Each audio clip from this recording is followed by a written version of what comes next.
and then go to Zach. All right. Appreciate you guys being here today. Just good day with our guys. Focused on things we need to get corrected, and proud of our guys for the fight in the second half. Obviously dug a huge hole for ourselves that we couldn't overcome, but made some adjustments and didn't make enough plays when we had to in the second half. So 3-1 on the season, 1-0 in the Big Ten. Huge opportunity this week as we head to Lincoln.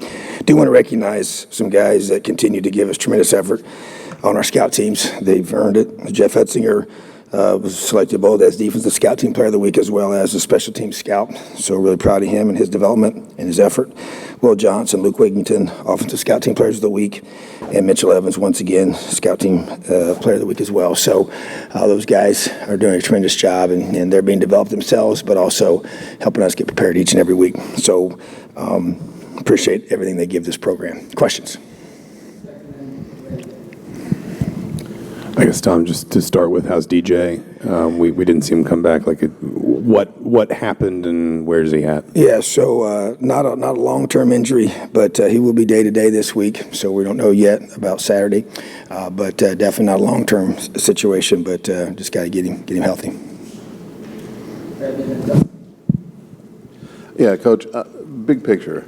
The offensive line has been an issue for a couple of years now through a couple different offensive coordinators. Why do you feel that is, and how do you guys go about improving the offensive line this year?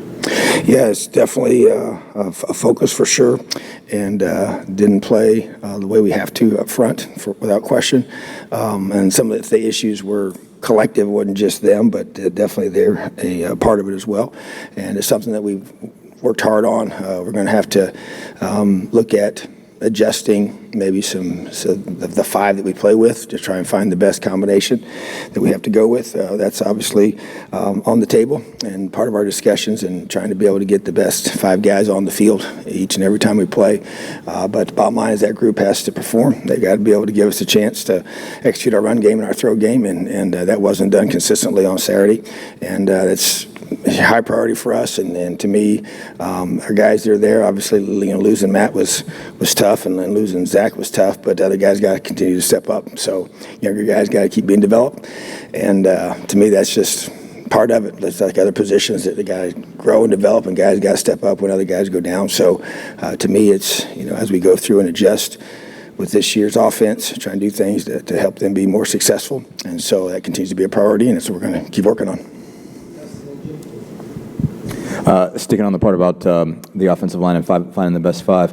At right guard, it seems like you've had rotating Tim Weaver and Khalil Benson, and obviously you saw Josh Sales come in at right tackle after the sack on Saturday. I guess are both of those positions open, and is right guard a position that you want to rotate, or do you want to find a guy there? What are you trying to do right now? I would say just trying to give those guys the best chance to be successful, and if a guy's not getting the job done, then we have tried to make those changes. Obviously, Josh got a chance to play, so he's young, but he needs to keep growing and developing, and so he's in the mix as well, and Khalil has played well. We're trying to bring Khalil along. I think that's kind of been the rotational purpose there for having him taking those reps, with Tim, and just a dual purpose for that, to create more depth at that position, and obviously trying to see if we can get Zach back. That's going to be a huge priority this week, and how that affects us. And so there's definitely some movement options there for our offensive line, but the bottom line is whoever those five guys are on the field, they got to execute and give us a chance to be successful. Coach, you're going back to Nebraska, a place a couple of years ago. It was a totally different situation, but that win was very big for the program. Now you're going back there, and it's a different situation. Kind of, if you win, you're supposed to win. If you lose, it looks bad. But going back in that environment, how important, and I know every game is the most important game, but it seems like these situations keep presenting themselves with importance of what how the season will lie out after that. How important is this game at Nebraska to get out of there with a win? Yeah, there's no question that it's the most important game of the season because it's our next one. And I believe that doesn't change. As you've stated, the dynamics of the last time we went there are different. But at the same time, the magnitude of the game, they're a really good football team. Their offense is extremely talented. One of the best running backs will play the entire season. Talented quarterback, talented receivers, big offensive lineman. Obviously, they've had, changes, on the defensive side of the football at the head coach position, which is a very unique situation that's been created because of that. But at the same time, they're at home. They play really good at home, and that's been their history in the past. And they got a lot of pride in that program. So I know that we're going to get their very, very best shot. So we have to be at our very best without question. And it's a week of preparation. And that's the thing. We just got to grow as a team. It was our first road game last week, and we didn't handle the situation the way we needed to early for sure. And so that gives us a chance to be able to go do that again, have the same flow, same schedule. In regards to the travel piece of it all, obviously going to change up things we do this week with our guys to try to be able to create a faster start for our team. That is going to be happening on a daily basis. So, but the bottom line is, yes, this is a great opportunity for our football team to be able to play our second Big Ten game of the season, and a very, very important Big Ten game for sure. Tom, we saw a lot more Matt Holt in at linebacker on Saturday compared to maybe the first 3 weeks. Just what do you like about what he brings to that group, and specifically trying to stop the run? I know is a more bigger emphasis for you this week. How do you think that went? Yeah, I thought Matt did a great job. He was productive. He's smart, tough, dependable, young man, really good football player. Just a guy that physically gives us something there. He's got a really good moxie to him, understands the game, understands the run fits, and really does his job at a high level every time he's called upon. So excited for the way he performed, and just allow him to continue to grow and develop is going to be important for our defense. Coach, curious about up front here. Curious about Lance Bryant. Obviously, a guy that's been in the program for a while, but I guess what have you just enjoyed most about seeing him develop over the years? Well, he's been here many years, so he understands who we are. He has a tremendous amount of love and respect for our program and our university, and will fight and scrap and do whatever he can do to help us be successful. So I love his heart, his consistency. He's playing, I think, his best football for us, has his best offseason, has really kind of gotten comfortable in his role. Has a huge sack on Saturday, pressures. Just saw that during fall camp, saw it during springtime, and I just think just to see him, grow and develop. I think his urgency as a player and his preparation and his play has taken off. And to me, I think that's been a big difference for him, and it's something we've always been really trying to get him to understand, and I think just it's kind of clicked for him. But I just think you got a guy like that that has this much experience, and it means a lot to him, and he cares a whole bunch about his teammates in this program. So he's been a joy to coach, and I'm really happy for him that he's playing the way he is. He's got to keep elevating his game. We need everybody on this team to step up, and as we now get into full-time Big Ten play. Yeah, Coach, just wanted to follow up. Considering you've been reasonably productive in other areas, just how important is offensive line improvement to this team's chance of getting to a bowl game? Well, I think it's always important to every team, that we have. And so to me, their development, their performance, how they play, is critical. I mean, I would say it's a very important part of that process and us reaching our goals this year and what we have as a team. And so that has always been the case, and it continues to be the case. And so it's about personal responsibility for that group of guys and each position group to perform at a high level. And whoever steps on the field representing that position room, they represent that whole group and everything that entails. So to me, it's a heightened sense of urgency without question, and it's very important. Tom, the second half adjustments you made, I know probably you don't necessarily want to get into specifics, or maybe you do, but the difference between the defense in the first half and the second half and what you guys were able to accomplish. Yeah, I think they had 70-some yards of total offense in the second half, 9 possessions, 6 punts, interception, fourth down stop. I think the only time they got anything was when they got the ball in the 2. So, proud of our guys to respond. We definitely made some changes and adjustments, and made some different calls based on what we were seeing, but just had 3 plays that in the first half that negated all that, so, but you got to respond. You can't sit there and just let it continue to happen. So our guys did respond. We definitely made some changes and adjustments and schematic things you see and you figure out, but just dug a hole for ourselves. It really, it's unfortunate, but that's on us. Hey, Coach. Right here. Your one word for the season is build. How do you feel like your program has, built or set some, building blocks so far this season? Well, I think, when you build, it starts with a great foundation. And to me, it's about building on top of that. It's being able to ultimately build men. That's a huge objective for us because what they become as they're part of this program matters a lot to me. But you also are building a program that you want to be competing for conference championships and chance to play in the postseason, and so which those go hand in hand. And that's the whole process you're going through. And there's no question that the expectation is that here, and our guys understand that. And but it's every team's a little different. Every team's unique. Every team's got its own personalities and characters and qualities. But the core values of who you are, accountability, toughness, and love, those things don't change. And we want to build off of that to help them be able to build themselves individually and also build the best team. And that's the whole goal. And the best team is who wins on game day. And we've been able to win 3 out of our first 4, and we got to find a way to win the next one, and that's the key right now. So we got to continue to build in our confidence as we play on the road in a tough environment and be able to continue to build our football team to be able to perform consistently for 60 minutes and beyond, whatever it takes. Kind of a little bit offbeat, but James Evans is a guy that I know had some kind of growing pains last year, his first year in college. It seems like he's been more consistent this season. Are you happy with where he's at? I think he had a 52-yard punt no return on Saturday. Are you happy with kind of what he's giving you in the punt game, and how did you see him attack maybe coming out of last season? And when I imagine that the challenge is a little bit different for him as a guy who's also overseas and fairly new to the sport, attack trying to get better in that area. Yeah, I mean, he definitely has. We brought him here because of his leg talent, and it was obvious early, but he wasn't consistent, as you mentioned, and that was his whole goal and off-season focus. Matter of fact, that's the one word he picked for this 2022 season and year. So that's and very critical for that position. And you've seen that his performance has been at a higher level. He's done a great job for us, continue to need to work on things and can get to the point where it's automatic every time he punts. I get that. That's the ultimate goal.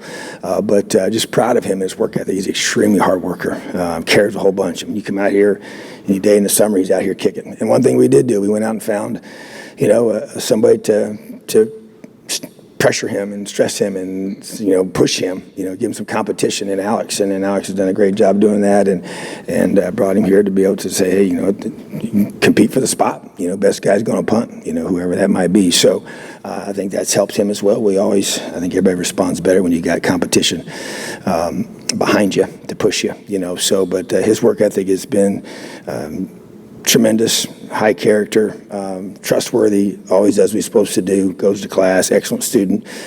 Just been a joy to have in our program. And you're right, he's coming from halfway around the world, doesn't get to see his family hardly at all. And that can be difficult for a young man. And even in the whole offseason, he got to go home once, so in the course of a year. So that's not easy to do, but that's the choice that he made by coming here. And he's getting a world-class education and a great experience. So really proud of James and the way he's progressed, but it's got to continue. I mean, it's every week. We're counting on him to flip the field and pin guys down or help bail us out of a bad situation, which he did that a couple times on Saturday and did a great job. So he's got to continue to be consistent and perform at a high level. Coach, it seems like with your guys' linebacker core this year, it seems like each game there's another guy kind of stepping up and making big plays in critical moments, whether it's Cam Jones, Aaron Casey, Deshaun McCullough, all those guys. With a defensive background like the one that you have, what is it that you see about that linebacker group that really allows them to kind of just step up and make those plays? Yeah, I think it's a huge part of our defense. As I always have said, you can't have a great defense without great linebacker play. And so you mentioned all the guys that have stepped up. Bradley James, I thought, played his best game this past week and continues to grow in his knowledge of the defense and his ability to make plays, and he's got a lot of natural talent. I think the common core with all those guys is there's good twitch and burst to the ball. They have that good explosiveness that you have to have as a linebacker, and they're good tacklers. I think Aaron Casey's really probably made the most growth. There was a couple plays I thought this game here on Saturday is impressive. It was kind of like teach tape type, reads and reactions and fits and finishes on those tackles, and he's really coming into his own, and we needed him to. He's big and he's physical and he can run, and so the length of those guys are all pretty long guys, and 6'1" plus 6'2" range, and obviously Deshaun's 6'5", and but they all have short area quickness. And they all have good instincts, and they're able to burst to the football and get guys on the ground, that's the name of the game, is to be a great tackler as a linebacker. You got to be productive, but you got to lead also. And those guys are all growing in those areas, and Cam's done a phenomenal job of, leading by his example of being a verbal leader for his other guys in that room to see, and that's a hard thing to do, because you're putting yourself out there in front of the team sometimes. So, but just a group that we need to keep developing, keep growing as the year progresses, and they got to keep making plays, because that's what linebackers do. Coach, you talked post-game about how that struggle that it was Saturday kind of helped you point out the guys that you needed to count on. I was wondering, with so many first-year coaches here at Indiana, what's it been like seeing their response to your first loss, and how are you guys kind of moving forward as a group? Well, it's interesting you say that, because even talking to some of our new coaches, they were just, anxious to see how our team would respond at half, because they've all coached this game for many, many years, and different teams have different responses. And I wasn't surprised by the fact that our guys came out and fought and played well in that third quarter, and gave us an opportunity, 2 different times to have a chance to get to a one-score game. So, but I think that, they're recognizing and seeing that this team program has a lot of character to it, a lot of grit to it, a lot of toughness to it, and we just got to play smarter. We got to play better, for the whole game. And I think those guys are seeing that, and the attention to detail that's demanded for that. We're all responsible for as coaches, and making sure our guys are mentally and physically in every way possible ready to play their best football when that first whistle blows, So, and we got a lot of coaches that we've added there that have a lot of experience, So they've done this a lot of different places, a lot of different levels, and a couple of them, actually 3 of them, have done it at the highest level. So that to me is what allows these guys to be able to help this team continue to grow and develop, and that's part of every team as the season unfolds. You're going to have ups and downs, and great wins, tough losses, and you got to respond. So this gives us our first chance this year, following a setback, to be able to come back and show and prove to ourselves and to the people around us and the people that matter most that we can be trusted and counted upon as teammates, and that's what I want our guys to do. What's just your read so far on how this offense is handling playing with tempo? Obviously, you went out and got Walt because you wanted to play a little bit faster. How do you think they're doing with it, and do you think this is ultimately a good tempo team? I want to see us be more consistent. The execution piece is going to be, as we finish out drives, we move the football, consistently for the most part. But having finished drives, that's a big focus. It's got to be. You got to score touchdowns in the red zone, and obviously tip field goals if at minimum. But to me, the focus, to me, what I want to see more of is just consistency, and to be able to allow us, and you can see we're putting a lot of pressure on the teams we're playing, force them to defend the whole field, which is what you want to be able to do, and for a lot of different snaps. And so that to me is critical, and our guys have bought into that and done a good job with that. But there's not enough points, not enough, consistency in that execution. That's really, if I had to just pick one thing, it's that consistent execution. We went through and evaluated every play as a staff and go through and critique, the exact reason for the breakdown, whether it was scheme, whether it was a technique, or whether it was, just a guy, not executing his individual, one-on-one matchup that he has with the guy across from him. And it was a variety of those things. But to me, that's where, you've seen glimpses of it. You've seen, snapshots and that's what we focus on, even defensively. Hey, this is, when we're doing everything the right way, this is the product. And when offensively, we're doing everything we're supposed to do, and we execute at a high level, this is the product. And so we've seen flashes of that, and we just need to, it's got to be, if you're going to win high-level games on the road, high-level games at home that we got coming up, that's what you're going to have to do. Just going back to Lance, what all do you remember from when you recruited him? I guess what kind of stood out to you as, you wanting for him to be a guy that came to IU? Yeah, I think two things. Number one, I always have been impressed. I always look at guys the way they're built. I always felt like he had a really strong, and he can sink his hips. When I talk about from as a football, we evaluate a young guy, watch him on film. I always thought that was one of his, and it's remained to be the case. That allows guys to be able to have, explosive power, burst, change of direction, sink your hips, get leverage, get around a blocker. The physical traits that he had, that's what stuck out to me, and that's proven to be his strength. And then the physical part was just, or the personality, the character was just a guy you can count on, that wants to be here, that we enjoy getting to know in the recruiting process. Just got a really, a fun spirit about him, guys that you enjoy spending time with because you spend so much time with them. And I think that's important because, those guys also become great teammates, because they have that ability to connect with people around them, and guys want to be around them. He's got a great influence on this team. He's got a personality, character that attracts guys to him, but he's had those guys come in young and sometimes immature, but they just grow and develop. And obviously he's been here long enough now to where he's matured into almost a man, and by his age and by where he's at physically. And so he's been a joy to be around. He brings a great attitude every single day. And it's been a joy to see him grow and develop, and I'm excited for him because he's earned what he's getting right now. Awesome. Have a great day. Elio.